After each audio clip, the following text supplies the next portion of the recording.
Sidang pembunuhan berencana terhadap Brigadir Yosua kian mendekati babak akhir. Kemarin, Jaksa Penuntut Umum menolak semua nota pembelaan terdakwa Ferdi Sambo, Ricky Rizal, dan Kuat Ma'ruf. Dua nama terakhir pun dinilai jaksa mengetahui soal rencana penembakan Brigadir Yosua.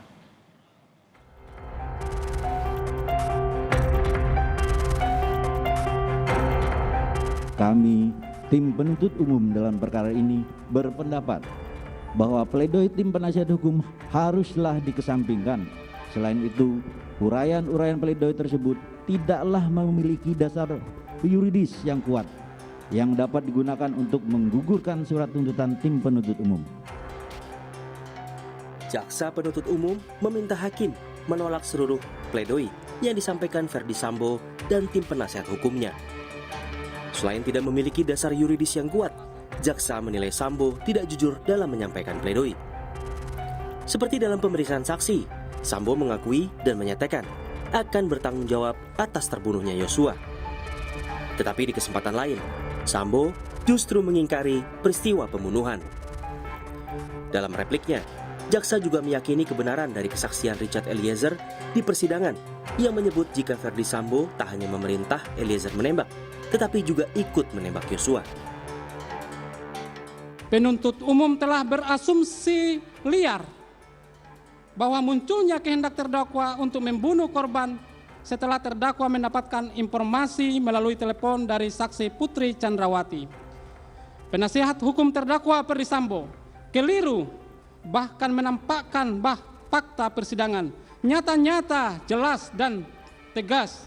Terdakwa Ferdi Sambo dalam persidangan mengemukakan menerima telepon dari saudara Putri Chandrawati dan menyampaikan perbuatan korban Nopriansa Yosua Huta Barat.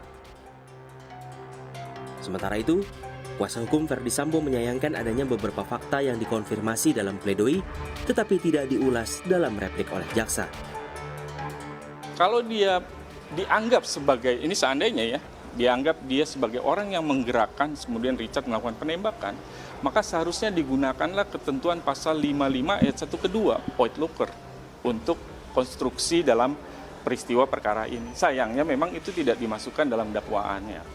Nah, itu kemarin kami counter di dalam pembelaan. Harapan kami sebenarnya mendapatkan penjelasan soal itu lebih detail, juga soal beberapa fakta yang kami konfirmasi, misalnya soal sarung tangan dan seterusnya, tetapi memang tidak diulas lebih jauh di dalam replik ini. Sayang sekali memang. Tapi kami juga nanti ada kesempatan untuk merespon, tentu nanti kami respon di dalam duplik kami soal replik hari ini.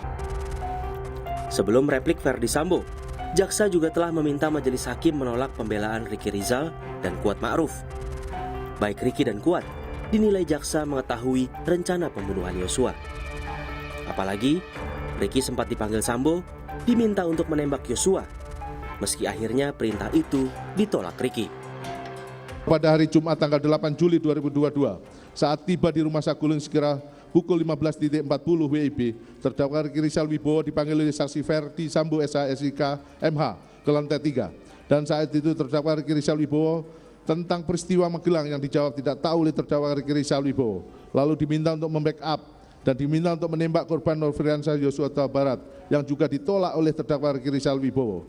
Hal tersebut patut diduga bahwa terdakwa Ricky Rizal Wibowo telah mengetahui perencanaan yang dikehendaki oleh saksi Ferdi Sambo. Hal tersebut merupakan fakta hukum yang tidak dibantahkan lagi karena telah diterangkan di hadapan persidangan.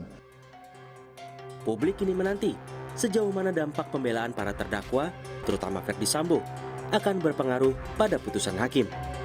Sebab jaksa terang-terangan meminta hakim untuk menolak pledoi dan berpegang teguh pada tuntutan yang telah dibuat. Tim Liputan, Kompas TV.